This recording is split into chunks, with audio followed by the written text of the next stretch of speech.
নমস্কাৰ বন্ধুসকল, স্বাগতম জনাইছোঁ জিআৰএছ আছামিজ হেল্পলৈ। বন্ধুসকল, ভিডিঅ'টো আপুনি সম্পূৰ্ণ চাব, কাৰণ আজি একদম গুৰুত্বপূৰ্ণ, যোনটো নেকি আপোনালোকৰ জানা খুবেই দৰকাৰৰ প্ৰত্যেকৰ কামত আহিব।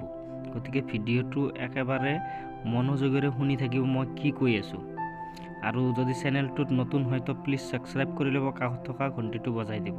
তো বন্ধুসকল, আমি আজি কথা পাতি আছোঁ, তাৰমানে প্ৰত্যেকৰ ঘৰতে বা দোকানত বা ঘৰত বা অফিচত যদি কিবা কাজিয়া বা তেনেকুৱা কিবা বা অশান্তি বা কিবা বেয়া কিবা হৈ থাকে, তো গতিকে আপুনি যদি ভাবে যে ঘৰত কিবা নিগেটিভ শক্তি আছে নেকি, তো কেনেকৈ আপুনি সেইটো তাৰমানে গম পাব যে ঘৰত কিবা নিগেটিভ শক্তি আছে নেকি।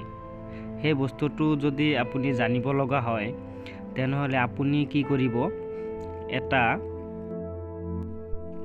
এটা খালী গিলাচত সন্ধ্যা নিমখ, যোনটো নেকি সন্ধ্যা নিমখ, মই দেখাই আছোঁ কোনটো সন্ধ্যা নিমখ, এনেকুৱা টুকুৰাৰ নিচিনা থাকিব নিমখটো, যোনটো নেকি আপুনি পূজাৰ সামগ্ৰী য'ত বিক্ৰী কৰে তাতে আপুনি পাব।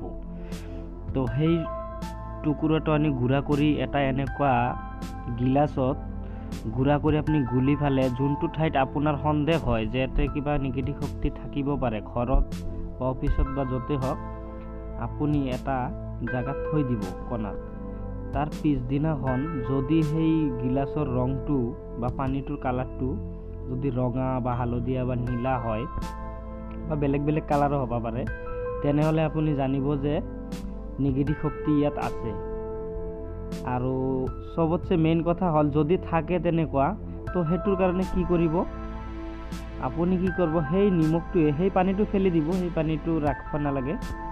আপুনি কি কৰিব, সেই যোনটো টুকুৰা নিমখৰ সেইটো গুড়া কৰি ফালে, যদি কেঁচা ঘৰ হয় তেনেহ'লে ঘৰ মোচাৰ টাইমত অলপ নিমখ পেলাই তাৰপিছত ঘৰ মুচিব, আৰু যদি পকী ঘৰ হয় তেনেহ'লে সেই যোনটো নেকি ঘৰ মুচে সেই পানীটোত দি আপোনালোকে তাৰমানে সেই নিগেটিভ শক্তিটোৰ পৰা বাচিব পাৰিব।